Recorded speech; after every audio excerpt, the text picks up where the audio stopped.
Para pemirsa, kita mungkin sering mendengar ada beberapa orang tua yang mendoakan jelek kepada anaknya. Dan ini pun yang dikatakan oleh Nabi SAW, bahwasanya doa jelek dari orang tua itu bisa terkabulkan. Ini adalah diantara doa yang mustajab. Sebagaimana ada hadis dari Abu Hurairah yang mengatakan demikian, yaitu diantara doa yang mustajab itu adalah doa orang tua yang jelek kepada anaknya. Doa jelek orang tua kepada anaknya. Dan ada kisah yang bisa kita ambil pelajaran tentang doa jelek orang tua kepada anaknya ini. Di mana kisah ini dibawakan oleh Imam Bukhari ya dalam kitabnya Adabul Mufrad. Juga kisah ini disebutkan dalam kitab Sahih Bukhari dan Muslim. Yaitu kisah ini dikenal dengan kisah Juraij. Ya, kisah ini dikenal dengan kisah Juraij, yang Juraij ini hidup yang sebelum Islam, sebelum diutusnya Nabi kita Muhammad sallallahu alaihi wasallam. Nah, Nabi SAW ini ceritakan tentang Juraij, di mana hadisnya ini dari Abu Hurairah. Ya, Juraij ini adalah di antara orang yang hidup sebelum Islam. Di awal hadis Nabi SAW katakan ada dua orang, ya, yang masih dalam momongan, yang masih dalam gendongan, artinya masih bayi yang bisa diajak bicara. Yaitu kata Nabi SAW, yang pertama adalah Isa alaihissalam, Nabi Isa alaihissalam, dan yang kedua adalah sahibu Juraij. Yang kedua adalah sahibu Juraij. Lalu para sahabat ketika mendengar ucapan Nabi SAW tersebut, ya, mereka mungkin belum pernah mendengar siapakah Juraij. Maka mereka katakan, ya, wahai Rasulullah, ma sahibu Juraij? Ya, siapakah sahibu Juraij? Yaitu siapakah, ya, Juraij di situ. Kemudian Nabi SAW itu ceritakan tentang Juraij. Nabi SAW itu katakan, Juraij itu adalah orang, ya, yang dia dikatakan rahib, yaitu ahli ibadah. Yang namanya rahib itu biasa dia tinggal di masjid, tempat ibadahnya, sibuk untuk melakukan ibadah. Dia sibuk untuk melakukan ibadah di tempat ibadahnya. Jadi si Juraij ini memiliki sauma, ya, memiliki sauma. Yang sauma di sini artinya adalah masjid atau tempat ibadah di mana seseorang itu mengasingkan diri dari dunia, kemudian sibuk terus-menerus dalam ibadah di saumanya tersebut. Nah, inilah Juraij. Nah, di sekitar Juraij, yaitu di bawah somaknya, jadi somaknya itu berada di tempat yang tinggi. Ya. Lalu di bawah somaknya itu terdapat seorang pengembala sapi. Di mana pengembala sapi ini biasanya, ya, didatangi oleh seorang wanita, dan wanita ini adalah wanita nakal.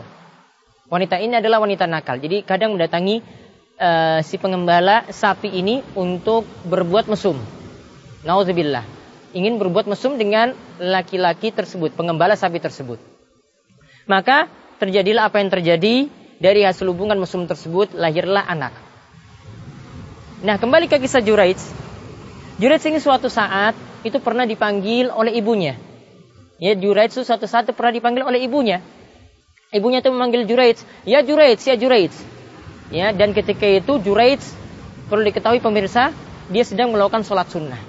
Dan ingat kaidahnya, ya, aturannya dalam Islam yang namanya ibadah sunnah, ketika bertabrakan dengan yang wajib, panggilan ibu di sini adalah panggilan yang wajib. Si Juraij yang dipanggil oleh ibunya di sini adalah panggilan yang wajib. Maka tetap didahulukan yang lebih wajib, yaitu panggilan ibunya daripada ibadah sholat sunnah. Maka di sini lihat, si Juraij sudah dipanggil oleh ibunya. Ibunya itu panggil, ya Juraij, ya Juraij. Panggilan yang pertama, si Juraij bimbang dalam hatinya. Apakah dia mau memenuhi panggilan ibunya ataukah meneruskan sholat? Ternyata di sini si Juraij memutuskan tetap melanjutkan sholatnya. Maka ingat tadi, ini berarti si Juraij ini keliru. Si Juraij ini salah. Jadi tidak selamanya orang yang rajin ibadah ini adalah orang yang benar. Tidak selamanya orang yang berada di masjid terus di tempat ibadah mengasingkan diri dari dunia dia adalah orang yang benar. Dia keliru dalam hal ini. Ya, karena ingat si Juraij adalah orang yang rajin ibadah, bukanlah alul ilmi. Bukanlah orang yang berilmu. Seandainya Juraij ini adalah orang yang berilmu, maka dia tahu bahwasanya memenuhi panggilan orang tuanya itu lebih utama daripada melanjutkan sholat sunnahnya. Panggilan yang pertama si Juraij tidak memenuhi panggilan ibunya, dia terus melanjutkan sholat. Dipanggil kedua lagi, ya Juraij. Ya, ibunya memanggil, wahai Juraij, Juraij, di mana kau? Si Juraij sama ketika itu dalam hatinya itu bimbang, masih bingung juga. Saya melanjutkan sholat atau memenuhi panggilan ibuku? Dan si Juraij tetap memutuskan juga, tetap dia memenuhi ya sholatnya, dia lakukan sholatnya hingga selesai. Dipanggil yang ketiga kali lagi, ya, dipanggil yang ketiga kali lagi, ya Juraij, wahai Juraij. Sama halnya dengan keadaan sebelumnya, keadaan pertama dan yang kedua, si Juraij juga dalam keadaan bimbang, ya, apakah memenuhi panggilan ibunya ataukah melanjutkan sholatnya. Ternyata si Juraij juga tetap melanjutkan sholatnya. Nah, setelah itu ibunya dalam keadaan marah karena Juraij dipanggil, dia tidak mau memenuhi panggilan ibunya. Ya, si Juraij dipanggil tidak mau memenuhi panggilan ibunya. Ya, harusnya si Juraij memenuhi panggilan ibunya kalau dia itu berilmu, tapi di sini si Juraij cuma ahli ibadah, kurang memahami hal ini. Maka ibunya ketika itu murka, ibunya ketika itu marah. Lalu dia katakan, ibunya itu sambil berdoa, la amatakallah. Ya Juraij, semoga Allah sebelum engkau itu wafat, wahai Juraij, engkau nanti akan dipertontonkan di hadapan wanita-wanita nakal. Yaitu maksudnya adalah wanita-wanita pelacur. Semoga engkau nanti dipertontonkan di hadapan wanita-wanita nakal, yaitu wanita-wanita pelacur. Dua ibunya seperti itu. Lalu, ya, kita kembali ke kisah tadi, pengembala sapi dan wanita nakal tadi. Wanita nakal tadi dan pengembala sapi tadi akhirnya punya anak. Raja tanya ketika melihat wanita tersebut karena tidak lewat hubungan yang sah. Maka raja ketika melihat anak tadi, ya, raja bertanya, siapa bapak dari anak ini? Maka wanita tadi mengatakan dengan penuh dustanya, dia mengatakan bahwasanya anak ini adalah bapaknya, itu adalah Juraij. Ya, bapaknya itu adalah Juraij. Lantas raja tersebut balik tanya karena heran, Juraij yang mana? Dia tanya lagi sama si wanita, apakah Juraij pemilik rumah ibadah tersebut? Apakah Juraij pemilik masjid tersebut? Ya, kemudian wanita ini katakan, iya, betul. Maka karena saking murkanya, kok raja melihat, kok rajin ibadah seperti ini, ahli ibadah seperti ini, kok malah berbuat mesum dengan wanita ini? Maka kemudian raja memerintahkan kepada rakyatnya, ya, hancurkan masjidnya Juraij, hancurkan tempat ibadahnya Juraij, ya, hancurkan dan bawa Juraij ke sini. Maka rakyatnya pun segera, ya, menghancurkan tempat ibadahnya Juraij sampai tempat ibadahnya itu runtuh, sampai tempat ibadahnya itu hancur.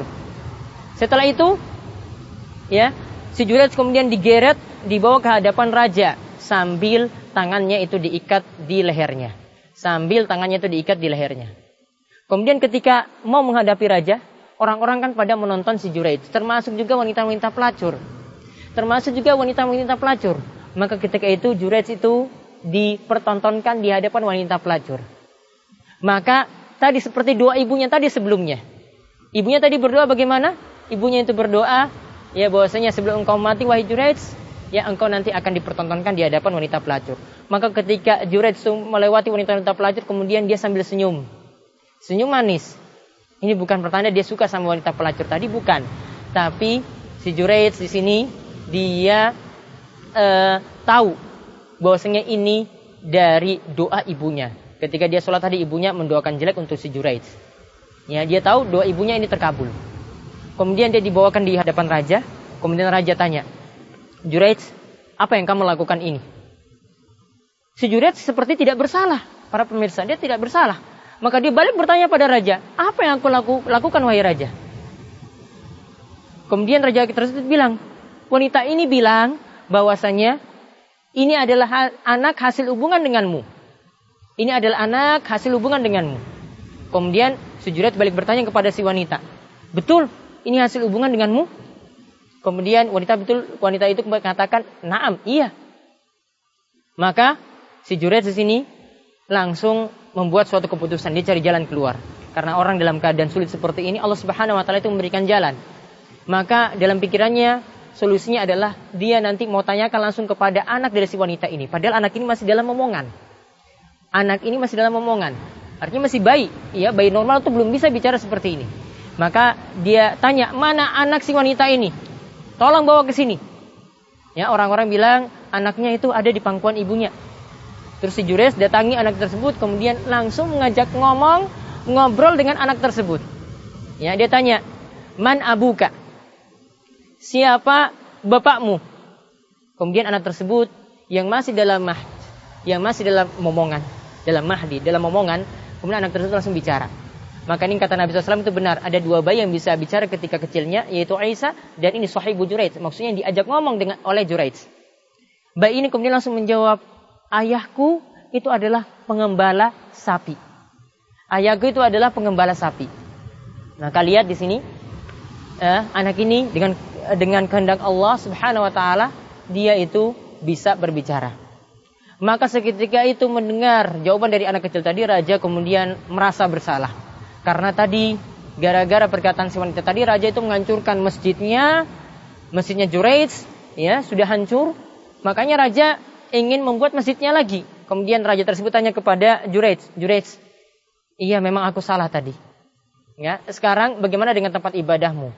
Ya, kami ingin membangunnya lagi dari emas. Bagaimana? Kamu setuju ataukah tidak, Juraij? Juraij mengatakan, lah, saya enggak mau. Saya enggak mau dibangun dari emas. Kemudian raja tersebut bertanya lagi kepada Juraij, kalau begitu bagaimana kalau dari perak? Lah, saya tidak mau.